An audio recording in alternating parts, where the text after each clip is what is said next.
अस्सलाम वालेकुम। MD cat 2026 में आज हमारा 8वां चैप्टर है जो कि है इम्यूनिटी के बारे में आज हम डिटेल के साथ देखेंगे।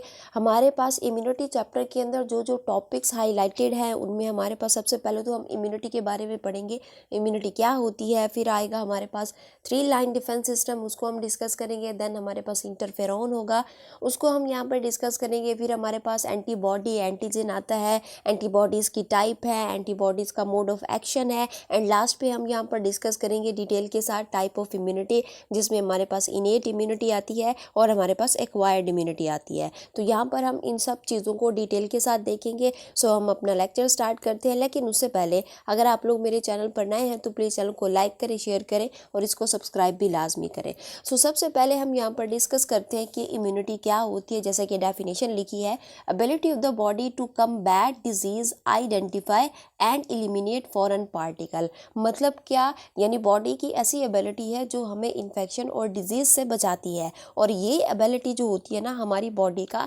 एक सिस्टम परफॉर्म करता है जिसको हम क्या बोलते हैं, इम्यून सिस्टम कहते हैं। ठीक है ना। अब ये जो हमारा इम्यून सिस्टम होता है ना, ये हमें किन किन चीज़ों से जो है वो बचाता है। जैसे कि हमारे पास क्या होते हैं, पैथोजेंस होते हैं। तो पैथोजन एक तरह का नहीं है, काफ़ी सारे हमारे पास क्या होते हैं, पैथोजन होते हैं। जैसे कि हमारे पास क्या होता है, हमारे पास वायरस है, इसी तरह से हमारे पास क्या होता है, बैक्टीरिया है। ठीक है। और हमारे पास क्या होता है, और हमारे पास होती है जी फंजाई। ठीक है। अब ये हमारे पास क्या होते हैं, डिफरेंट टाइप के हमारे पास की जो है पैथोजन हो सकते हैं। ठीक है ना। अब बात करते हैं हम टाइप्स ऑफ इम्यूनिटी पे। अच्छा, टाइप्स ऑफ इम्यूनिटी की बात करें तो हमारे पास 2 तरह की इम्यूनिटी होती है। एक को हम क्या कहते हैं, इनेट इम्यूनिटी।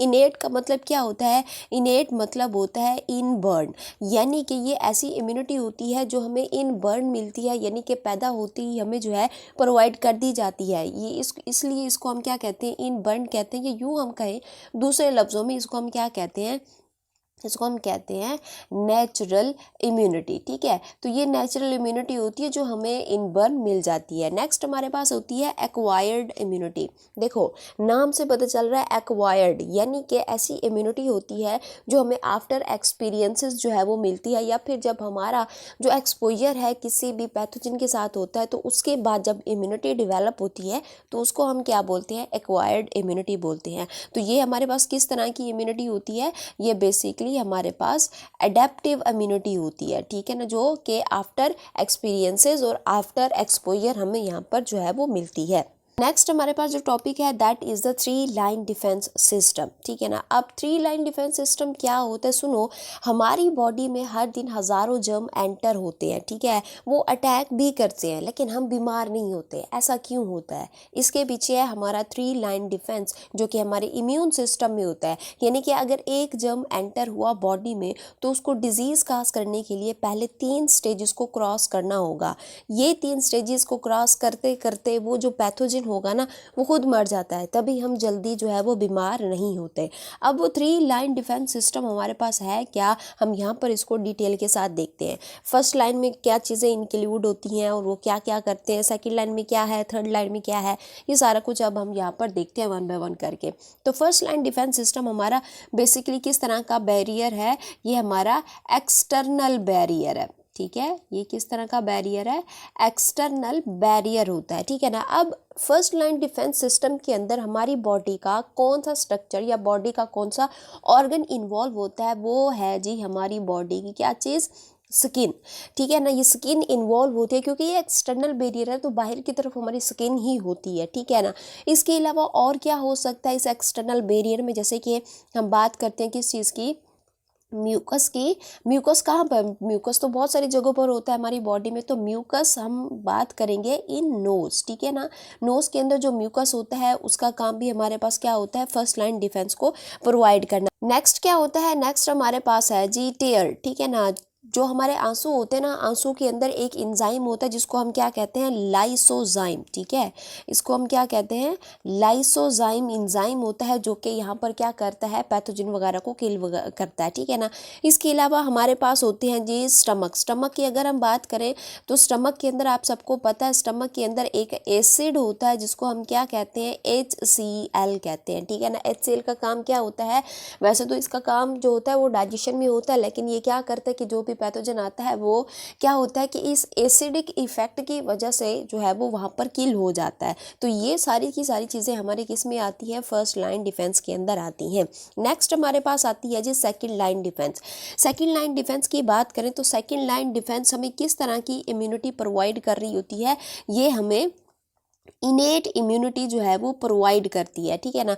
अब इनेट इम्यूनिटी अभी हम पीछे पढ़कर आ रहे हैं, कैसी इम्यूनिटी होती है, ऐसी इम्यूनिटी होती है जो कि हमें इन बर्न मिलती है। अच्छा, आप लोग अभी परेशान ना हो कि इनेट इम्यूनिटी और एक्वायर्ड इम्यूनिटी, जस्ट मैंने अभी आप लोगों को डेफिनेशन बताई है, नेक्स्ट मैं आप लोगों को इनके बारे में डिटेल से बताऊंगी। सो अभी आप लोग सिर्फ इतना देखिए कि इनेट इम्यूनिटी ऐसी इम्यूनिटी है जो इन बर्न मिलती है और एक्वायर्ड ऐसी है जो आफ्टर एक्सपोजर हमारी बॉडी में डिवेलप होती है, ठीक है। तो ये जो हमारा सेकेंड लाइन डिफेंस है इसको हम क्या कहते हैं, इनेट इम्यूनिटी कहते हैं। और ये क्या होती है, किस तरह की इम्यूनिटी होती है, ये नॉन स्पेसिफिक है।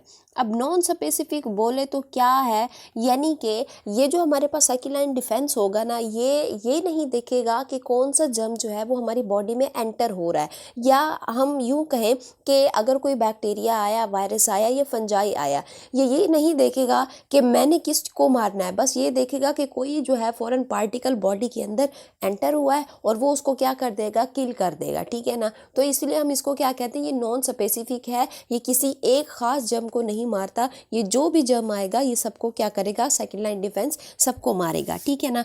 अब इसके अंदर बॉडी के कौन कौन से जो सेल होते हैं वो इन्वॉल्व होते हैं, इसको हम क्या कहते हैं, इसमें हमारे पास होते हैं जी फेगोसाइट्स। फेगोसाइट्स हमारे पास क्या होते हैं, एक्चुअली में ये हमारी बॉडी के WBCs होते हैं, ठीक है ना।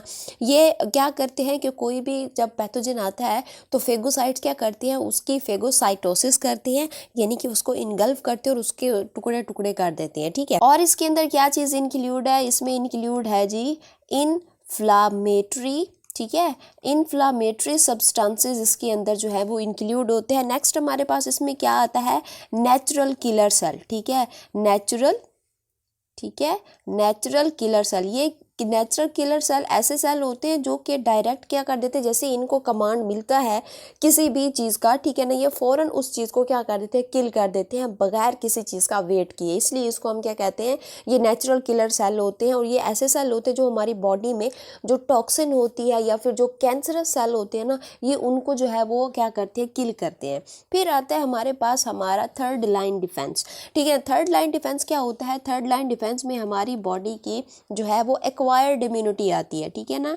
कौन सी इम्यूनिटी आती है, एक्वायर्ड इम्यूनिटी आती है, क्योंकि ये जो हमारे पास थर्ड लाइन डिफेंस है ना, ये तभी डेवलप होती है जब हमारी बॉडी में क्या लग चुकी होती है, वैक्सीन वगैरह लगती है ना, ठीक है ना, या हमारी बॉडी का एक्सपोजर होता है किसी भी पैथोजन के साथ, ये तब क्या होती है, एक्टिव होती है। अच्छा, इसके अंदर अगर हम बात करें, जैसे ये हमने कहा था कि ये जो हमारे पास सेकेंड लाइन डिफेंस है ये क्या होती है, ये नॉन स्पेसिफिक है, लेकिन जो थर्ड लाइन होती है ना, ये हमारे पास क्या होती है, ये स्पेसिफिक होती है। आप लोगों ने अक्सर वैक्सीन लगवाई होंगी, ठीक है ना। आप क्या करते हो, सपोज करने हम क्या करवाते हैं, पोलियो की वैक्सीन लगवाते हैं, ठीक है ना। तो पोलियो की वैक्सीन पोलियो वायरस के अगेंस्ट ही काम करेगी।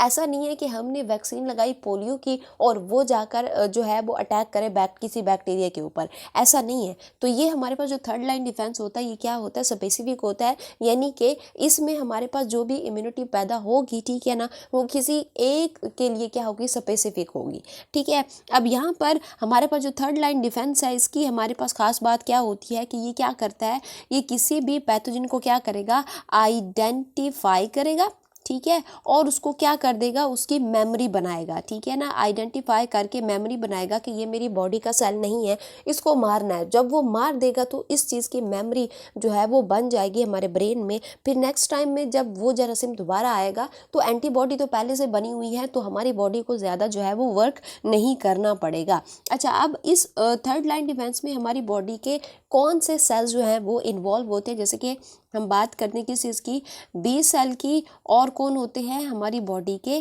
टी सेल्स होते हैं, ठीक है। तो ये हमारे थर्ड लाइन डिफेंस सिस्टम के अंदर जो है ये सारा कुछ आता है। अच्छा, अब हम यहाँ पर डिस्कस करते हैं कि एक जर्म जब बॉडी में आता है तो वो किस तरह से किल होता है, क्योंकि देखो ना डेली हमारी बॉडी में हज़ारों की तादाद में जर्म एंटर होते हैं, लेकिन हम बीमार नहीं होते डेली बेसिस पे।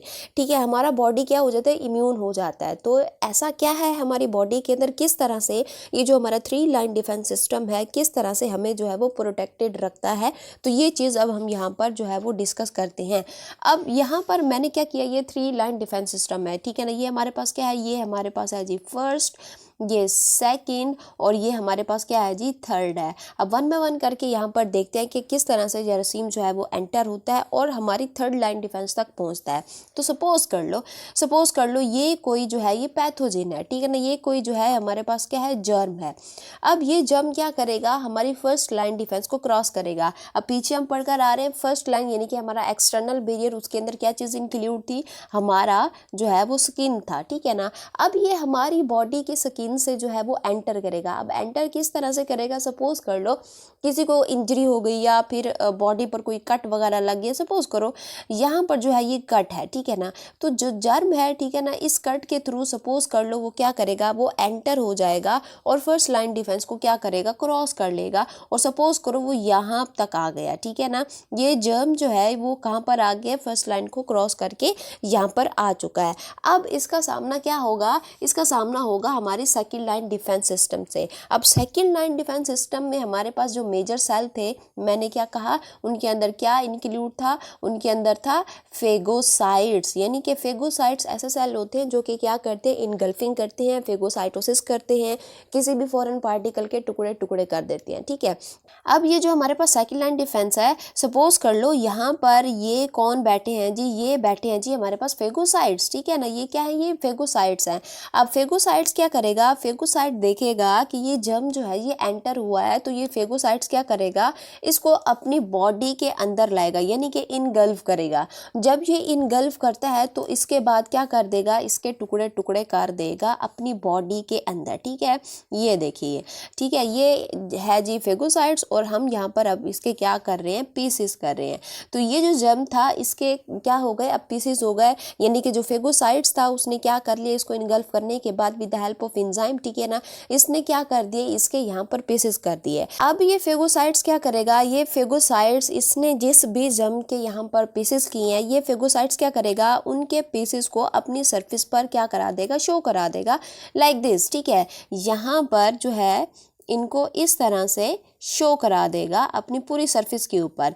अब इसका काम यहाँ तक इतना ही, सेकंड लाइन डिफेंस का काम इतना ही होता है कि ये जो फेगोसाइट्स होता है ना, फेगोसाइट्स किसी भी जर्म को इनगल्फ करने के बाद उसके टुकड़े करके उसको फिर अपनी जो बॉडी होती है उसके ऊपर क्या कर देगा, उसको जो है वो एक्सपोज कर देगा। अब फिर आता है हमारे पास थर्ड लाइन डिफेंस सिस्टम, ठीक है ना। अब ये जो थर्ड लाइन डिफेंस सिस्टम में जो भी हमारे पास जो ऑर्गन है या बॉडी का जो भी सेल है इंक्लूड है, वो सारा कुछ जो सेकंड लाइन डिफेंस में हो रहा होता है यहाँ पर वो देख रहा होता है। तो थर्ड लाइन डिफेंस में जैसे कि पीछे मैंने कहा कि कौन सा सेल इन्वॉल्व होते हैं, यहाँ पर आप लोगों को मिलते हैं, सपोज कर लो ये है जी हमारी बॉडी के क्या चीज़, टी हेल्पर सेल, ठीक है। तो हमारी बॉडी में जो थर्ड लाइन डिफेंस होता है उसके अंदर कौन से सेल इंक्लूड होते हैं, टी हेल्पर सेल होते हैं। T helper cell second line defence में जो कुछ भी हो रहा है ये सारा कुछ देख रहे होते हैं। जब टी हेल्पर सेल देखता है कि इस फेगोसाइट ने, ठीक है ना, क्या किया है कि जो जर्म था उसके जो पीसेस थे अपनी बॉडी के ऊपर जो है वो एक्सपोज किए हैं, तो ये जो टी हेल्पर सेल होता है, टी हेल्पर सेल आएगा और इस जो हमारे पास फेगोसाइट्स है, ठीक है ना, इसके साथ यहाँ पर आकर क्या हो जाएगा, अटैच हो जाएगा। अब जैसे ही ये अटैच हो जाएगा तो एक कम्प्लेक्स बनेगा जिसको हम क्या कहते हैं, MHC कहते हैं, यानी कि मेजर हिस्टोकम्पैटिबिलिटी फैक्टर कहते हैं, ठीक है ना। अब MHC बनने के बाद जो टी हेल्पर सेल है, ठीक है ना, ये क्या करता है, ये दो तरह के रिस्पॉन्सेस को क्या करेगा, शो करेगा। अब हमारे पास वन बाय वन करके हम इनको देख लेते हैं। पहला जो हमारे पास रिस्पॉन्स होता है उसको हम क्या कहते हैं, उसको हम कहते हैं जी ह्यूमरल रिस्पॉन्स। पहला हमारे पास जो रिस्पॉन्स होता है उसको हम क्या कहते हैं, ह्यूमरल रिस्पॉन्स, ठीक है, ह्यूमरल रिस्पॉन्स, ये ऐसा रिस्पॉन्स होता है कि जिसमें हमारा जो टी हेल्पर सेल होता है ना, ठीक है ना, ये टी हेल्पर सेल क्या करता है, ये ऑर्डर देता है, ठीक है ना, ऑर्डर देता है, किसको ऑर्डर देता है, हमारे बी सेल को, ठीक है ना, बी सेल को ऑर्डर देता है कि तुम भाई क्या करो, एक प्रोटीन बनाओ जिसको हम क्या कहते हैं, एंटीबॉडी कहते हैं, ठीक है ना। तो ये एंटीबॉडी जो है ये बी सेल बनाएगा, ठीक है ना, किसके कमांड पे, टी हेल्पर सेल की कमांड के ऊपर। जब ये एंटीजन बन जाएगी तो जब ये एंटीबॉडी बन जाएगी तो एंटीबॉडी क्या करती है, ये जो हमारा एंटीजन होता है, एजी लिख रही हूँ, उसका मतलब क्या है, एंटीजन। तो ये जो हमारा एंटीजन होता है ना, ठीक है ना, ये यानी कि जो पैथोजन हमारी बॉडी में एंटर हुआ है, ठीक है ना, उसके साथ अटैच होगा और उसको क्या कर देगा, किल कर देगा, ठीक है ना। ये हमारे पास क्या है, टी हेल्पर सेल का पहला रिस्पॉन्स है, ठीक है ना। वो इस तरह से भी किसी जर्म को क्या कर सकता है, किल कर सकता है। लेकिन हमारे पास दूसरा रिस्पॉन्स भी होता है और उसको हम क्या कहते हैं, उसको हम कहते हैं सेल मीडिएटेड, ठीक है, मीडिएटेड रिस्पॉन्स। अब ये जो सेल मीडिएटेड रिस्पॉन्स होता है, ये किस तरह का रिस्पॉन्स होता है, इसमें भी हमारा जो है वो टी हेल्पर सेल ही क्या करता है, कमांड करता है। अब ये जो टी हेल्पर सेल होता है ना, ये किसको अब कमांड करेगा, ये कमांड करेगा साइटोटॉक्सिक टी सेल को, किसको, साइटोटॉक्सिक, अभी हम पीछे पढ़कर आ रहे हैं, टी सेल को। साइटोटॉक्सिक टी सेल हमारी बॉडी के क्या होते हैं, नेचुरल किलर सेल होते हैं, जो कि किसी भी फॉरेन पार्टिकल को देखेंगे तो ये बनाएंगे कुछ भी नहीं। जैसे कि हमारे पास पहला जो हमारे पास रिस्पॉन्स है उसमें हम क्या बना रहे हैं, एंटीबॉडी बना रहे हैं, ठीक है ना। यहाँ पर हम बनाएंगे कुछ नहीं, यहाँ पर हम कोई भी प्रोटीन नहीं बनाएंगे, लेकिन यहाँ पर हम क्या करेंगे, डायरेक्ट उसको क्या कर देंगे, किल कर देंगे, ठीक है। जैसे ही टी हेल्पर सेल साइटोटॉक्सिक को ऑर्डर देगा, ये फौरन किसी भी पैथोजन को, किसी भी टॉक्सिन को, किसी भी कैंसर सेल को क्या कर देगा, किल कर देगा, ठीक है। तो ये है हमारे पास कि किस तरह से एक जर्म बॉडी में जो है, जब वो हमारी 3 लाइन डिफेंस को क्रॉस कर रहा होता है तो किस तरह से मारा जाता है। हजारों की तादाद में बॉडी में एक दिन में जर्म एंटर होते हैं, लेकिन वो सारे के सारे इसी तरीके से जो है ये मारे जाते हैं, ठीक है। और हमारा बॉडी जो है वो इम्यून रहता है, हमारा बॉडी जो है वो प्रोटेक्टेड रहता है।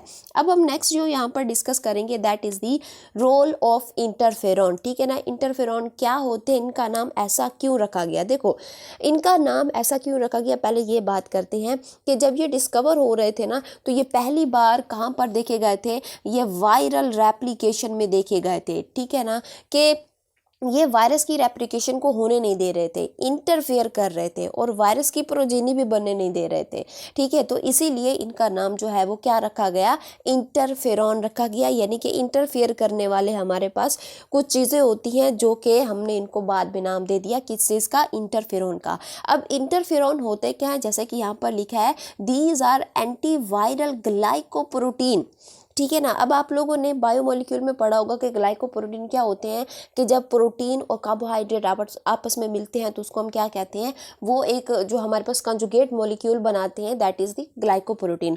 तो ये क्या होते हैं, एंटीवायरल ग्लाइकोप्रोटीन होती हैं, जो कि सेक्रेटेड होती हैं वायरस इन्फेक्टेड सेल से। यानी कि हमारी बॉडी का जो सेल इन्फेक्टेड होगा वो सेल क्या करेगा, इंटरफेरॉन को रिलीज करेगा, और ये क्या है, ये ग्लाइकोप्रोटीन है, एंटीवायरल ग्लाइकोप्रोटीन है।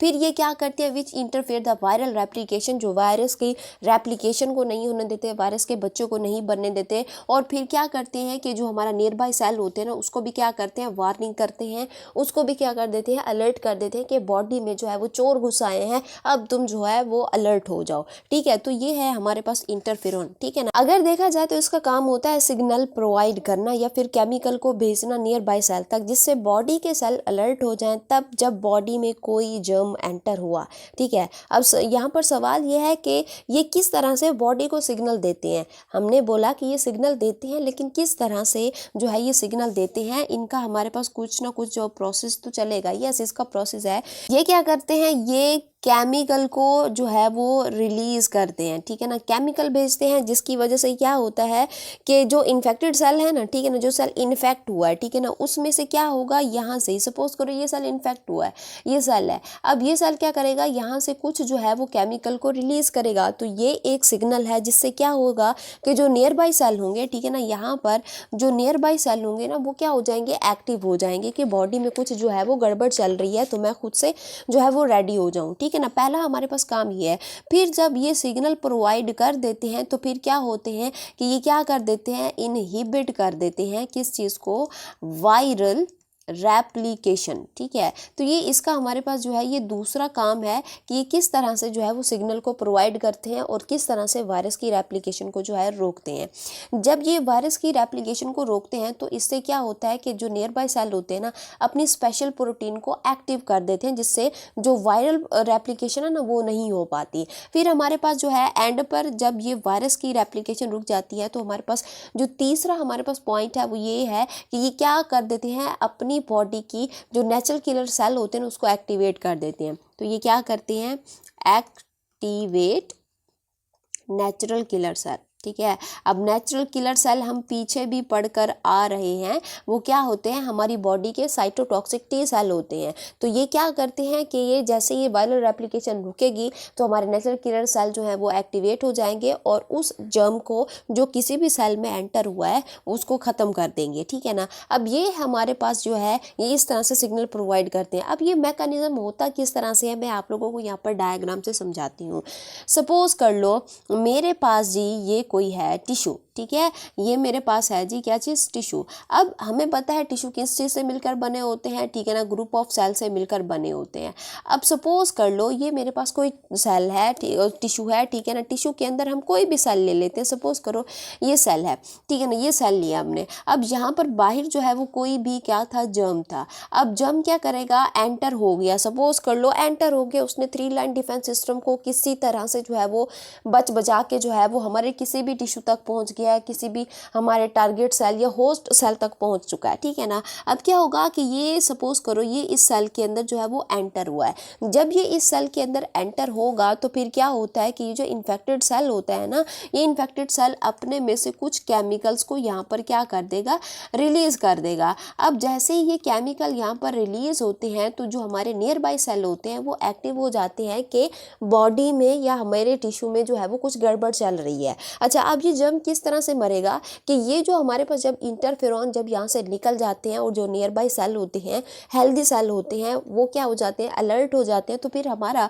जो क्या होता है, इंटरफेरॉन होता है ना, वो क्या करता है कि शील्ड बना लेता है। ठीक है ना, सपोज करो ये मेरा क्या है, इंटरफेरॉन है। इंटरफेरॉन क्या करता है, उस इन्फेक्टेड सेल के अराउंड क्या बना लेगा, उस इन्फेक्टेड सेल के अराउंड जो है वो शील्ड बना लेगा। जैसे ये शील्ड बनाएगा फिर क्या होगा कि हमारे पास ये जो वायरस है ना, ठीक है ना, इसकी रेप्लिकेशन रुक जाएगी, ये मज़ीद सेल्स को इन्फेक्ट नहीं कर पाएगा। जब ये इसकी वायरल रेप्लिकेशन रुक जाएगी तो हमारा फिर जो साइटोटॉक्सिक टी सेल है यानी कि नेचुरल किलर सेल है ये एक्टिवेट होंगे और फिर जो जर्म, जिस जर्म ने जिस सेल को भी इन्फेक्ट किया होगा उस सेल को भी मार देंगे और उस जर्म को भी मार देंगे। ठीक है ना, फिर बाकी जो हेल्दी सेल होंगे ना ये बच जाएंगे। तो इस तरह से जो इंटरफेरॉन है ना हमारी बॉडी के लिए जो है ये इस तरह से फायदेमंद होते हैं। अच्छा, अगर इंटरफेरॉन ना हो हमारी बॉडी में तो हमारी बॉडी के सेल जो है ना वो इन्फेक्टेड होते जाएंगे। ठीक है ना, जल्दी इन्फेक्टेड होते जाएंगे अगर इंटरफेरॉन बॉडी के अंदर नहीं है। अगर है तो हमारी बॉडी जो है वो प्रोटेक्टेड रहती है। ठीक है, समझ आ गई आप लोगों को। अच्छा, नेक्स्ट हम यहाँ पर जो डिस्कस करेंगे दैट इज़ द एंटीजन। ठीक है ना, एंटीजन क्या होता है, ये हमारी बॉडी के ऐसे सब्सटेंसेस होते हैं जो इम्यून रिस्पॉन्सेस को इनिशिएट करते हैं। एनी सब्सटेंसेस और the structure of the molecule that can stimulate immune response. ठीक है ना, किस इसके लिए, टू प्रोड्यूस एंटीबॉडी। समझ आ गई कि ऐसे सब्सटेंस होते हैं जो इम्यून रिस्पॉन्सेस को इनिशिएट करते हैं। अब यहाँ पर सवाल ये है कि इम्यून रिस्पॉन्सेस क्या होते हैं। देखो, जब भी कोई फॉरेन पार्टिकल, ठीक है ना, सपोज करो ये क्या है, कोई फॉरेन पार्टिकल है हमारी बॉडी के अंदर आ जाता है तो इसके अगेंस्ट हमारा बॉडी कुछ इंतज़ाम करे और इसके अगेंस्ट जो है वो फाइट करे। ठीक है ना, अभी जर्म के अगेंस्ट क्या करता है हमारा बॉडी, फाइट करता है। तो ये जो हमारे पास क्या है कि ये जो फाइट करना है इसी को हम क्या कहते हैं, हमारा रिस्पॉन्स कहते हैं। सपोज कर लो कि कोई भी हमारे पास बैक्टीरिया था हमारी बॉडी में एंटर हुआ। ठीक है ना, इस बैक्टीरिया की एंट्री के रिजल्ट में सपोज करो यही हमारे पास क्या है, अच्छा, मैं यहाँ पर बना देती हूँ। सपोज़ करो ये कोई जो है ये बैक्टीरिया है, ठीक है ना। अब बैक्टीरिया क्या क्या करता है, हमारी बॉडी के अंदर जो है वो एंटर हुआ है, ठीक है ना। बॉडी के अंदर जब ये एंटर होता है तो फिर क्या होता है कि जो हमारी बॉडी के WBCs हैं, यानी कि हमारी बॉडी के वाइट ब्लड सेल हैं, उनमें भी काफ़ी सारे सेल होते हैं जो इम्यूनिटी प्रोवाइड करते हैं, ठीक है ना। ये जो WBCs होते हैं ये क्या बना लेते हैं, एंटीबॉडी बना लेती हैं, ठीक है ना। बेसिकली ये जो एंटीबॉडी होती है ना, AB का क्या मतलब है, एंटीबॉडी, ठीक है। ये जो हमारे पास बैक्टीरिया की वजह से हमारे WBCs ने इस एंटीबॉडी को जो बनाया है, बेसिकली इसी को हम क्या कहते हैं, इसी को हम इम्यून रिस्पॉन्स कहते हैं। और जो इम्यून रिस्पॉन्स है किस वजह से हुआ है, बैक्टीरिया की एंट्री पे हुआ है। और जो बैक्टीरिया है ना, बैक्टीरिया हमारे लिए क्या होता है, बैक्टीरिया हमारे लिए एंटीजन है, ठीक है। और इस एंटीजन के अगेंस्ट जो भी हमने यहाँ पर वेपन बनाया है उसको हम क्या कहते हैं, एंटीबॉडी कहते हैं। अच्छा, हमारे पास ये जो एंटीजन होती है ना, इसके यहाँ पर जो है वो टाइप्स हैं। अब इसकी कितनी हमारे पास टाइप्स होती हैं, दो। एक होता है हमारे पास एक्सोजेनिक और दूसरी होती है हमारे पास क्या चीज़, ऑटोजेनिक। एक्सोजेनिक हमारे पास क्या होती है, एक्सो का मतलब क्या होता है, एग्जिट, यानी कि एक्सटर्नली जो हमारी बॉडी के अंदर कुछ भी एंटर होगा, इधर कि वो बैक्टीरिया है या कुछ भी है, ठीक है ना। समटाइम ऐसा होता है कि एज ए होल बैक्टीरिया जो है वो एंटर हो जाता है हमारी बॉडी में और जो है वो क्या करता है, हमारी बॉडी का इम्यून रिस्पॉन्स जो है वो जनरेट करता है, ठीक है ना। समटाइम ऐसा होता है कि जो बैक्टीरिया होता है ना, इसका कोई पार्ट हमारे लिए क्या होता है, हमारे लिए एंटीजन होता है। जैसे कि अगर हम बात करते हैं फ्लैजेला की, ठीक है ना, वो भी हमारे लिए क्या हो सकता है, वो भी हमारे लिए एंटीजन हो सकता है। इसी तरह से उसकी सेल वॉल भी हमारे लिए क्या हो सकती है, एंटीजन हो सकती है, ठीक है। तो ये हमारे पास क्या है कि बाहर से कोई जो है पैथोजन एंटर हुआ, बाहर से कोई जर्म जो है, बाहर से कोई जर्म जो है वो अंदर आए, उसको हम क्या कहते हैं, उसको हम कहते हैं एक्सोजेनिक एंटीजन, ठीक है ना। और होते हैं हमारी बॉडी के ऑटोजेनिक एंटीजन। ये वो एंटीजन होते हैं जो हमारी बॉडी के अंदर मौजूद होते हैं, ठीक है, लेकिन ये ऐसे होते हैं जो नुकसान नहीं देते। जैसे कि हमारे RBCs के ऊपर जो है वो एक एंटीजन होता है जो कि हमारा क्या बनाता है, जो कि हमारा ब्लड ग्रुप बनाता है, ठीक है। ये हमारे लिए जो है वो हार्मफुल नहीं होते, ठीक है ना। ये हमें हमारा जो है वो ब्लड ग्रुप देते हैं। हाँ, ये हार्मफुल हो सकते हैं तब जब हमें जो है वो गलत ब्लड ग्रुप लगता है, ठीक है ना। अब सपोज कर लो कि आपने ब्लड लिया, ठीक है ना, और जिससे आप ब्लड ले रहे हैं, ठीक है ना, उसके पास एंटीजन है और आपके ब्लड के पास भी क्या है, एंटीजन है, ठीक है। तो अगर तो गलत ब्लड लगता है तो फिर क्या होता है कि जो दोनों एंटीजन होते हैं ना, आपस में क्या कर लेंगे, ये रिएक्ट कर लेंगे। इससे हमारी बॉडी इस नए एंटीजन के अगेंस्ट इम्यून रिस्पॉन्स को स्टिमुलेट करेगी और जो नए एंटीजन होंगे, ठीक है ना, बॉडी में इंट्रोड्यूस हुए, जो गलत ब्लड ग्रुप लगा, उस एंटीजन को क्या कर देगी, किल कर देगी। नेक्स्ट हमारे पास जो टॉपिक है that is the antibody. Antibody क्या होती है, इसका स्ट्रक्चर कैसा है, इसको कौन बनाता है और किस तरीके से एंटीबॉडी एंटीजन से फाइट करती है, ये चीज़ हम यहाँ पर देखते हैं। तो सबसे पहले बात करते हैं कि एंटीजन क्या होती है। Antigen are Y shaped glycoprotein, ठीक है, जो कि कौन बनाते हैं, बी लिम्फोसाइट हमारे बनाते हैं। किस रिस्पॉन्स के थ्रू, एंटीजन। जब भी कोई पैथोजन हमारी बॉडी में दाखिल होता है तो जो हमारे बी लिम्फोसाइट होते हैं वो एक स्ट्रक्चर बनाते हैं ग्लाइकोप्रोटीन का वाई शेप, और उसी को हम क्या कहते हैं, एंटीबॉडी कहते हैं। अब एंटीबॉडी का हमारे पास काम क्या होता है, they specifically bind to that antigen, उस जेरासीम से क्या करेंगी, बाइंड करेंगी और उसको क्या कर देंगी, न्यूट्रलाइज कर देंगी, उसके असर को ख़त्म कर देंगी। उसके असर को ख़त्म करने के बाद उसको क्या कर देंगी, डिस्ट्रॉय कर देंगी। तो ये है हमारे पास क्या चीज़, एंटीबॉडी, ठीक है ना। क्या होती है ये मैंने आपको बता दिया। अब हम यहाँ पर जो है इसका स्ट्रक्चर जो है वो हम समझते हैं। ये देखिए आप लोग यहाँ पर, ये है जी हमारे पास एक एंटीबॉडी जो कि हमारे पास किस शेप की होती है, वाई शेप की होती है। इसमें आप लोगों को जो है वो प्रोटीन भी मिलती है, ठीक है, और यहाँ पर आप लोगों को जो है वो कार्बोहाइड्रेट भी मिलते हैं। अब जब प्रोटीन और कार्बोहाइड्रेट आपस में मिलते हैं तो इसको हम क्या कहते हैं, इसको हम कहते हैं ग्लाइकोप्रोटीन, ठीक है। तो यहाँ पर दोनों चीज़ें आप लोगों को यहाँ पर मिलती हैं। अब ये जो हमारे पास क्या होती है, एंटीबॉडी होती है ना, इसके अंदर आप लोगों को 4 चेन दिखाई देती हैं, ठीक है ना। कितनी चेन दिखाई देती हैं, 4 चेन। ये देखिए इसमें हमारे पास ये जो मैंने ग्रीन कलर में बनाई है, ये हमारे पास 2 चेन है, ठीक है ना। ये राइट और लेफ्ट मेरे पास क्या है, 2 चेन है। इसको हम क्या कहते हैं, इसको हम कहते हैं लाइटर चेन। ठीक है, ये लाइटर चेन है। इस लाइटर चेन के अंदर आप लोगों को, अब जैसे कि मैंने कहा कि प्रोटीन है, ठीक है ना, इसके अंदर प्रोटीन आप लोगों को मिलेगा एंटीबॉडी के अंदर। अब प्रोटीन है तो प्रोटीन के हमारे पास मोनोमर क्या होते हैं, अमाइनो एसिड होते हैं। तो इस लाइटर चेन के अंदर जो है वो कितने अमाइनो एसिड आप लोगों को देखने को मिलते हैं, आप लोगों को 220 अमाइनो एसिड आप लोगों को यहाँ पर देखने को मिलते हैं। ठीक है ना। अच्छा, अब हमारे पास ये जो व्हाइट कलर में मैंने बनाई है, ठीक है ना, एक सीधी लाइन, ठीक है ना, इसको हम क्या कहते हैं, इसको हम कहते हैं हैवी चेन। ठीक है, तो ये किस तरह की चेन होती है, हैवी चेन होती है। और ये भी राइट लेफ्ट हमारे पास कितने हैं, 2 हैं। ठीक है ना। अब इसके अंदर भी हमारे पास क्या होती है, प्रोटीन होती है। तो इसके अंदर हमारे पास अमाइनो एसिड की जो तादाद रहेगी वो कितनी होती है, 450 अमाइनो एसिड इसके अंदर आप लोगों को यहाँ पर मिलते हैं। अच्छा, अब हमारे पास ये जो लाइटर चेन है या फिर हमारे पास ये जो हैवी चेन होती है ना, इन दोनों के दरमियान में बॉन्ड होता है। बॉन्ड किस तरह का होता है, वो बॉन्ड होता है डाई सल्फाइड।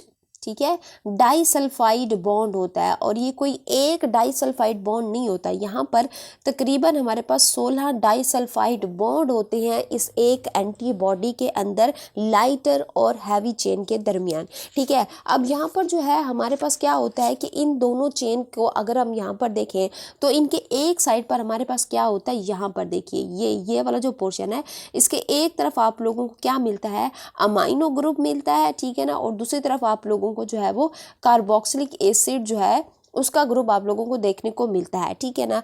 अब हमारे पास ये जो एंटीबॉडी होती है ना, इसके ऊपर रीजन होते हैं। कितने रीजन होते हैं, 2 रीजन होते हैं। एक को हम क्या कहते हैं, वेरिएबल कहते हैं, और दूसरे को हम क्या कहते हैं, कांस्टेंट। ये जो आप लोगों को ओब्लीक फॉर्म में दिख रहा है, ठीक है ना, इसको हम क्या कहते हैं, इसको हम कहते हैं वेरिएबल। ठीक है, ये कौन सा रीजन होता है, वेरिएबल रीजन है। अब ये ऐसा पार्ट है जिस पर एंटीजन आकर लगेगा, यानी कि कोई जो पैथोजन होगा ना वो आकर यहाँ पर अटैच होगा। और ये हर एंटीजन के लिए जो है वो सेपरेट होगा। बैक्टीरिया के लिए अलग है, वायरस के लिए अलग है, और फंजाई के लिए अलग है। जिस पार्ट पर, अब यहाँ पर समझिएगा कि जिस पार्ट पर एंटीजन एंटीबॉडी पर लगेगा उस पार्ट को एपिटोप कहते हैं। ये मेरे पास एंटीबॉडी है, ठीक है ना। अब एंटीबॉडी के जिस पार्ट के ऊपर, सपोज करो ये मेरे पास वो पार्ट है कि जिस पार्ट के ऊपर क्या आकर लगेगा, एंटीजन आकर लगेगा। अब ये जो एंटीबॉडी का ये जो पार्ट है, ठीक है ना, इसको हम क्या कहते हैं, इसको हम कहते हैं एपिटोप। ठीक है, इसको हम क्या बोलते हैं, एपिटोप कहते हैं। अब एपिटोप के ऊपर क्या आकर अटैच होगा, एंटीजन आकर अटैच होगा। सपोज कर लो ये मेरे पास कोई एंटीजन है, ठीक है ना, ये आकर अटैच हुआ। अब यहाँ पर समझिए कि ये जो पूरे का पूरा हमारे पास एंटीजन है यानी कि पैथोजन है, ये पूरे का पूरा इस एपिटोप से आकर अटैच नहीं होगा। इसका कोई स्पेसिफिक पोर्शन ही इस एपिटोप से आकर अटैच होगा। अब जो एंटीजन का स्पेसिफिक पोर्शन, सपोज कर लो ये इतना, ठीक है, ये इतना आकर जो है वो अटैच हुआ इस एपिटोप से, तो एंटीजन का वो पोर्शन जो इस एपिटोप से आकर अटैच हुआ है उसको हम क्या कहते हैं, उसको हम कहते हैं पैराटोप। ठीक है ना। एपिटोप क्या है, एंटीबॉडी के ऊपर होता है, ठीक है ना। पैराटोप क्या है, एंटीजन का वो पोर्शन जो कि एंटीबॉडी से आकर क्या होता है, अटैच होता है। ये है हमारे पास क्या चीज़, वेरिएबल रीजन। फिर आता है हमारे पास ये वाला, ये जो स्ट्रेट चेन देख रहे हो आप लोग, ठीक है ना, इसको हम क्या कहते हैं, कांस्टेंट रीजन। ठीक है, ये क्या है, कांस्टेंट रीजन। ये हर एंटीजन के लिए जो है वो सेम रहता है। अब आप लोग जो भी एंटीबॉडी उठाओगे इसके अंदर आप लोगों को ये जो हमारे पास क्या है, हैवी चेन वाला जो रीजन होता है ये कांस्टेंट रीजन होता है। हर एंटीबॉडी में आप लोगों को ये सेम मिलेगा। लेकिन हर एंटीबॉडी के अंदर आप लोगों को ये जो ओब्लीक पोर्शन है यानी कि जो लाइटर चेन होती है हमारे पास, ये वेरिएबल होती है। ये हर एंटीजन के लिए क्या होगी, ये डिफर होगी। ठीक है, समझ आ कि आप लोगों को कि एंटीबॉडी क्या होती है, ठीक है ना, उसका स्ट्रक्चर किस तरह का होता है और ये क्या करती है, ये भी मैंने आप लोगों को बता दिया। अब हम यहाँ पर पढ़ते हैं एंटीबॉडी मोड ऑफ एक्शन, यानी कि एंटीबॉडी किस तरह से एंटीजन को किल करता है। 5 तरीके हैं जिस तरह से हमारा एंटीबॉडी एक एंटीजन को किल करता है। सबसे पहले हम यहाँ पर डिस्कस करते हैं न्यूट्रलाइजेशन। पहला हमारे पास तरीका क्या है, न्यूट्रलाइजेशन। न्यूट्रलाइजेशन में हमारे पास क्या होता है कि सपोज कर लो कोई भी क्या है, सपोज कर लो कोई एंटीजन आया, सपोज कर लो ये है जी एंटीजन, ए जी लिख रही हूँ, कोई एंटीजन आया। अब ये क्या होता है कि जैसे ही ये एंटीजन आता है तो हमारी एंटीबॉडी इसके अराउंड आ जाएंगी। जैसे कि अभी हम पीछे पढ़ कर आ रहे हैं, ये किस शेप की होती हैं, ये वाई शेप की होती हैं। तो जो हमारी एंटीबॉडी होती है ना, इसके अराउंड जो है वो आ जाती हैं इस तरह से, ठीक है। तो जैसे ये इसके अराउंड आ जाती हैं तो इसके सारे पार्ट्स को क्या कर लेती हैं, अटैच कर लेती है, जिससे हमारा जो एंटीजन है यानी कि जो भी पैथोजन हमारी बॉडी के अंदर एंटर हुआ है उसका कोई पार्ट फिर नहीं बचेगा, एक्सपोज नहीं होगा, और वो इस काबिल ही नहीं बचेगा कि वो हमारे नियर बाई सेल को क्या कर सके, इफेक्ट कर सके। तो ये है हमारे पास क्या चीज़ के हमारी एंटीबॉडी इस तरीके से भी क्या करती है, पैथोजन को जो है वो किल करती है। तो न्यूट्रलाइजेशन क्या है, एंटीबॉडी क्या कर लेती है, बाइंड कर लेती है टू टॉक्सिन और द वायरस सरफेस, ठीक है ना, उसकी सरफेस को क्या कर लेती है, बाइंड कर लेती है surface protein and block their ability to attach the host cell, ठीक है ना। इससे क्या होगा कि ये एबिलिटी ही नहीं बचेगी उस पैथोजन के पास कि वो होस्ट के किसी भी सेल से क्या कर सके, अटैच हो सके। फिर नेक्स्ट हमारे पास आता है एग्लूटिनेशन, ठीक है ना। एग्लूटिनेशन इसका मतलब होता है क्लम्पिंग, ठीक है ना। जब गलत, ये बेसिकली ये जब गलत ब्लड ग्रुप लगता है ना बॉडी में, ठीक है ना, तो उससे क्या होता है, गलत ब्लड ग्रुप के लगने से हमारी बॉडी में क्या होते हैं, जो हमारे जो रेड ब्लड सेल होते हैं, ठीक है ना। सपोज करो ये हमारी बॉडी के क्या है जी, रेड ब्लड सेल हैं। तो रेड ब्लड सेल क्या हो जाते हैं, एक ही जगह के ऊपर यहाँ पर आकर जो है वो क्लम्प हो जाते हैं, ठीक है ना, क्लम्प हो जाते हैं, जिससे क्या होता है कि एग्लूटिनेशन हो जाती है। और फिर इस तरीके से भी हमारा जो एंटीबॉडी है गलत ब्लड ग्रुप सिस्टम को फिर क्लम्प करके उसको क्या कर देता है, मैक्रोफेज की मदद से आसानी से उसको क्या कर लेता है, इनगल्फ कर लेता है, और इस तरह से हमारा बॉडी जो है वो प्रोटेक्टेड हो जाता है। फिर आता है हमारे पास नेक्स्ट जो प्रोसेस, उसको हम क्या कहते हैं, प्रेसिपिटेशन। यानी कि प्रेसिपिटेशन का मतलब क्या होता है कि इसमें हमारे पास जो सॉल्युबल एंटीजन होता है ना, उसको हमने क्या करना होता है, इनसॉल्युबल करना होता है। कैसे, देखो, क्योंकि अगर हम यहाँ पर देखें ना कि जो एंटीजन होते हैं ना वो ज़्यादातर सॉल्युबल फॉर्म में होते हैं, ठीक है ना, और चांसेस होता है कि बॉडी में कहीं से भी जो है वो एंटर हो जाए और जाकर हमारे प्लाज्मा को जो है वो हार्म करें। तो इसलिए इसको सॉल्युबल से इनसॉल्युबल किया जाता है। लेकिन कैसे, देखो हमारी बॉडी में सपोज कर लो कोई जो है ये एंटीजन आकर घुसे, ठीक है। अब हमारा एंटीबॉडी क्या करेगा, सपोज कर लो हमारे एंटीबॉडी वाई शेप का है, ठीक है। तो हमारा एंटीबॉडी क्या करता है कि ये जो पैथोजन जो भी आए हैं ना, ठीक है ना, इनके साथ आकर क्या कर लेगा, इनके साथ आकर यहाँ पर जो है वो अटैच हो जाएगा, ठीक है। और जब हमारा एंटीबॉडी इन पैथोजन के साथ आकर अटैच हो जाता है तो ये सॉल्युबल से इनसॉल्युबल हो जाते हैं और इनका असर जो है वो ख़त्म हो जाता है। और यहाँ पर क्या होगा कि फिर फेगोसाइट्स आएंगे, इनकी फेगोसाइटोसिस करेंगे और ये फिर क्या हो जाएंगे, ख़त्म हो जाएंगे। तो हमारे पास क्या है, प्रेसिपिटेशन क्या है कि सॉल्युबल एंटीजन बिकम इनसॉल्युबल, ठीक है, complex binding with antibody and removed by the phagocytes, ठीक है। तो ये है हमारे पास प्रेसिपिटेशन के थ्रू भी हम क्या करते हैं, एंटीबॉडी का एक मेथड है जिससे हम क्या करते हैं, एंटीजन को किल करते हैं। फिर हमारे पास आता है अपोजोनाइजेशन, ठीक है, और इसका मतलब क्या होता है, टैगिंग और किलिंग, ठीक है। इसको हम क्या कहते हैं, टैगिंग, या फिर इसको हम कहते हैं किलिंग। अब ये क्या होता है, इसमें हमारे पास क्या होता है कि ये जो एंटीबॉडी होती है ना, एंटीजन को क्या कर देती है, टैग कर लेती है, लाइक किल मी। अब जैसे ही ये टैग बनेगा इस एंटीजन के ऊपर तो फिर जो फेगोसाइट्स होंगे ना हमारी बॉडी के, जैसे ही देखेंगे कि एंटीजन के ऊपर ये टैग लग चुका है, फौरन जाकर जो है उसकी फेगोसाइटोसिस करेंगे और उसको क्या कर देंगे, किल कर देंगे। तो ये है हमारे पास अपोजोनाइजेशन, ठीक है ना। इसमें क्या होगा, एक्ट एज अपोजोनिन दैट इनहेंस दी, हमारे पास क्या चीज़, फेगोसाइटोसिस। नेक्स्ट हमारे पास जो लास्ट मेथड है, लास्ट मोड ऑफ एक्शन है एंटीबॉडी का, वो हमारे पास क्या होता है, कंप्लीमेंट ऑफ एक्टिवेशन। यहाँ पर हमारे पास क्या होता है, रियल किलिंग होती है। कैसे कि जब एक एंटीजन एंटीबॉडी से अटैच होता है, ठीक है ना, सपोज कर लो ये हमारे पास क्या है, एक एंटीजन है, ये अटैच हुआ किस चीज़ के साथ, हमारी एंटीबॉडी के साथ। इससे क्या होगा, हमारी बॉडी में एक कम्प्लेक्स बनता है जिसको हम क्या कहते हैं, एंटीजन, ठीक है, एंटीजन एंटीबॉडी, ठीक है, एंटीजन एंटीबॉडी कॉम्प्लेक्स, ठीक है ना, बनता है। अब यहाँ पर ये जो कॉम्प्लेक्स बना है ये क्या करेगा, एक कॉम्प्लीमेंट प्रोटीन को एक्टिवेट करेगा। ये जो हमारा ये कॉम्प्लेक्स बना है ये क्या करेगा, ये हमारी बॉडी की कॉम्प्लीमेंट, ठीक है, कॉम्प्लीमेंट प्रोटीन को क्या कर देगा, एक्टिवेट कर देगा। अच्छा, ये जो हमारे पास कॉम्प्लीमेंट प्रोटीन होती है ना, बेसिकली इनको हमारा लिवर बनाता है और ये तकरीबन 20 से 30 कॉम्प्लीमेंट जो प्रोटीन है ये होती हैं, ठीक है ना। अब ये प्रोटीन क्या करती हैं, जैसे ये कम्प्लेक्स बना प्रोटीन यहाँ से एक्टिवेट होती हैं। एक्टिवेट होने के बाद सपोज कर लो यहाँ पर ये जो है कोई जर्म था, ठीक है ना, एंटर हो चुका है। ये जो हमारे पास प्रोटीन है फिर क्या करेंगी, ये जो पैथोजन है, सपोज कर लो कोई बैक्टीरिया है, तो बैक्टीरिया की हमारे पास जो सरफेस होगी ना, उसके सरफेस के ऊपर क्या कर देंगी, होल्स कर देंगी। होल्स करेंगी तो फिर हमारे पास क्या होगा कि जो नियर बाई लिक्विड होगा, इस बैक्टीरिया के नियर बाई लिक्विड हमारी बॉडी का, ठीक है ना, वो क्या करेगा, वो इसके अंदर जो है वो एंटर हो जाएगा। इसके अंदर एंटर होने पर इसकी क्या हो जाएगी, लाइसिस हो जाएगी और यहाँ पर ये जो है इसका काम भी तमाम हो जाएगा, ये किल हो जाएगा। तो कंप्लीमेंट में हमारे पास क्या होता है, कंप्लीमेंट ऑफ एक्टिवेशन, यानी कि यहाँ पर प्रोटीन के थ्रू हम क्या कर रहे हैं, जर्म में होल्स कर रहे हैं और उन होल्स के बाद फिर क्या होता है, हमारी जो क्या होती है, प्रोटीन होती है, होल्स करने के बाद लाइसिस वगैरह करवा देती हैं।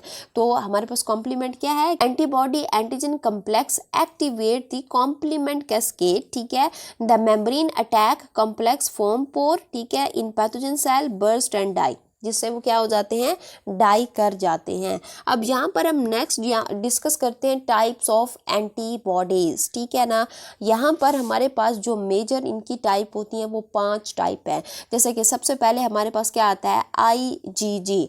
ये सबसे जो है ये ज़्यादा हमारी बॉडी के अंदर जो है ये प्रेजेंट होती है, मोस्ट एबेंडेंट है। 70 to 80% आप लोगों को हमारी बॉडी के अंदर जो एंटीबॉडी मिलती है वो इसी IgG की फॉर्म में मिलती है। अच्छा, अब ये जो हमारे पास क्या होती है, एंटीबॉडी होती है ना, only antibody that cross placenta, ठीक है ना, ये वो होती है जो प्लेसेंटा को भी क्रॉस कर सकती है। अच्छा, अब ये जो हमारे पास क्या होती है कि ये किस तरह से बनती है, ये लॉन्ग टर्म इम्यूनिटी होती है आफ्टर द वैक्सीन। वैक्सीन जब लगती है ना, उसके बाद जो हमारी बॉडी के अंदर पहली एंटीबॉडी बनती है वो IgG होती है और ये लॉन्ग टर्म इम्यूनिटी हमें देती है। और ये किस तरह से हमारी बॉडी के अंदर किसी एंटीजन को मारती है, ये क्या करती है, ये न्यूट्रलाइज कर देती है किसको, टॉक्सिन को, वायरस को या फिर किसी भी बैक्टीरिया को, ठीक है। नेक्स्ट आती है हमारे पास IgA। IgA क्या होती है, ये हमारी म्यूकोजल डिफेंस हमें जो है वो प्रोवाइड करती है। जैसे कि हम जब रोते हैं तो उसके अंदर लाइसोजाइम होता है, इसी तरह से म्यूकस वगैरह है, इसी तरह से ब्रेस्ट मिल्क होता है, या फिर हमारे मुंह के अंदर जो सलाइवा वगैरह होता है, ये हमें जो है वो IgA यानी कि एंटीबॉडी, इसी के अंदर यहाँ पर हमें कौन सा डिफेंस देती है, म्यूकोजल डिफेंस देती है। नेक्स्ट है हमारे पास IgM। IgM हमारे पास ऐसी एंटीबॉडी होती है, ठीक है ना, जो कि हमारे पास पहली एंटीबॉडी है जो कि इम्यून रिस्पॉन्स से बनती है। तो यहाँ पर क्या है कि फर्स्ट एंटीबॉडी, ठीक है ना, फर्स्ट एंटीबॉडी प्रोड्यूस ड्यूरिंग हमारे पास इम्यून रिस्पॉन्स, ठीक है। इसका मतलब क्या है कि हमारे पास ऐसी एंटीबॉडी होती है जो कि इन्फेक्शन पर बनती है और ये किस तरह से एक्ट करती है, act as primary barrier for pathogen. समझ आ गया। अच्छा, नेक्स्ट हमारे पास होती है IgE। IgE आप लोगों को ज़्यादातर कहाँ पर मिलती है, ब्लड में मिलती है और ये कब एक्टिवेट होती है, जब भी किसी पैथोजन, जैसे कि हमारे पास कोई एलर्जी हो सकती है या फिर हमारे पास कोई एज़मा वगैरह हो सकता है, जब यहाँ से हमारे पास कुछ भी होता है, एलर्जी होती है या एज़मा होता है, तो ये जो हमारे पास ब्लड के अंदर IgE होती है ना, ये एक्टिवेट हो जाती है और ये किसके अगेंस्ट काम करती है, पैरासाइट, जैसे कि हम बात करते हैं वर्म्स वगैरह की। अच्छा, नेक्स्ट हमारे पास लास्ट है IgD। ये आप लोगों को ज़्यादातर कहाँ पर मिलती है, ये आप लोगों को बी सरफेस के ऊपर मिलती है, बी सेल, यहाँ पर सेल की स्पेलिंग ये है, ठीक है। तो ये बी सेल सरफेस के ऊपर मिलती है और ये किसको एक्टिवेट करती है, बी सेल को एक्टिवेट करती है। समझ आ गया, ये हमारे पास टाइप्स ऑफ एंटीबॉडीज थी। अब हम यहाँ पर हमारे पास लास्ट टॉपिक है इस चैप्टर का, that is the types of immunity. अब यहाँ पर हमारे पास जो टाइप्स हैं इम्यूनिटी की, मेजॉरिटी में हमारे पास कितनी टाइप होती है? दो। एक है हमारे पास इनेट इम्यूनिटी और दूसरी हमारे पास क्या होती है? Acquired immunity. One by one करके यहाँ पर इन दोनों को देखते हैं। अब इनेट इम्यूनिटी क्या होती है? ये नेचुरल इम्यूनिटी होती है, ठीक है ना। इसका जो रिस्पॉन्स होता है वो फास्ट होता है, ये नॉन स्पेसिफिक होती है, यानी कि ये किसी भी जम को किल करेगी। इसके ऊपर टैग नहीं होगा कि तुमने जाकर किसी फलां एक ही तरह के पैथोजन वगैरह को मारना है, बैक्टीरिया को मारना है, किसी एक बैक्टीरिया को, किसी एक वायरस को, ऐसा नहीं है। ये सबको मारती है और इसकी मेमोरी भी यहाँ पर जो है वो नहीं बनती, ठीक है ना। अब ये जो हमारे पास इनेट इम्यूनिटी होती है ना, बेसिकली इसके अंदर हमारे पास 4 बैरियर आते हैं, ठीक है ना। अब पहला बैरियर हमारे पास जो है वो कौन सा है? Physical barrier. इसमें क्या आती है? इसमें हमारी बॉडी की जो है सिर्फ और सिर्फ स्किन आती है। स्किन के थ्रू ही हमें ये जो है ये बैरियर प्रोवाइड करती है कि स्किन के थ्रू कोई भी पैथोजन हमारी बॉडी में जो है वो एंटर ना हो। फिर आता है हमारे पास फिजियोलॉजिकल बैरियर। इसमें क्या होता है कि हमारे जो स्टमक होते हैं, ठीक है ना, उसके अंदर जो HCl होता है, ठीक है ना, वो हमारा फिजियोलॉजिकल बैरियर है। इसी तरह से हमारे माउथ के अंदर जो सलाइवा होता है, ठीक है ना, सलाइवा के अंदर एक इंजाइम है जिसको हम क्या कहते हैं? लाइसोजाइम इंजाइम, ठीक है ना। ये भी हमारा क्या है? फिजियोलॉजिकल बैरियर है। और इसके अलावा और हमारी बॉडी का जो क्या होता है, बॉडी टेम्परेचर जो होता है ना, ये भी हमारा क्या होता है? फिजियोलॉजिकल बैरियर है। नेक्स्ट हमारे पास आता है जी सेलुलर बैरियर। सेलुलर बैरियर क्या होता है? नाम से ही पता चल रहा है कि ऐसा बैरियर जिसमें हमारी बॉडी के सेल्स जो है वो इंक्लूड होंगे। जैसे कि कौन कौन से सेल्स हो सकते हैं? जैसे कि हमारी बॉडी के फेगोसाइट्स, ठीक है। कौन से सेल होते हैं? फेगोसाइट्स हमारी बॉडी के हो सकते हैं जो कि किसी भी जर्म को इनगल्फ करते हैं, ठीक है ना। फिर हमारे पास क्या होते हैं? नेचुरल किलर सेल, NKC यानी कि नेचुरल किलर सेल इसके अंदर आते हैं। फिर हमारे पास जो फोर्थ बैरियर है that is the cytokines barrier, ठीक है ना। इसमें हमारे पास हमारी बॉडी का क्या चीज़ इन्वॉल्व होता है, उसको हम क्या कहते हैं? इंटरफेरॉन, ठीक है। अब इंटरफेरॉन में आप लोगों को यहाँ पर डिटेल से पढ़ा चुकी हूँ क्या होता है, किस तरह से वो जो है वायरस की रेप्लिकेशन को रोक कर उसकी प्रोजीनी नहीं बनने देता और किस तरह से नियर बाय सेल को जो है वो हेल्दी रखता है। ये मैंने आप लोगों को पढ़ा दिया है। तो यहाँ पर इनेट इम्यूनिटी के अंदर आप लोगों को ये 4 बैरियर जो है वो मिलते हैं। नेक्स्ट हमारे पास जो टाइप आती है that is the acquired immunity. Acquired immunity कैसी इम्यूनिटी होती है? मैं आपको पहले भी बता चुकी हूँ फर्स्ट स्लाइड के ऊपर कि ऐसी इम्यूनिटी होती है जो डेवलप होती है after birth when body is expose to specific pathogen, ठीक है ना। एक है इनेट इम्यूनिटी जो हमें बाय बर्थ मिलती है, ठीक है ना, नेचुरल होती है। ये एक्वायर्ड है जो बर्थ के बाद मिलती है, एक्सपोज्ड जब होती है हमारी बॉडी किसी भी पैथोजन के साथ।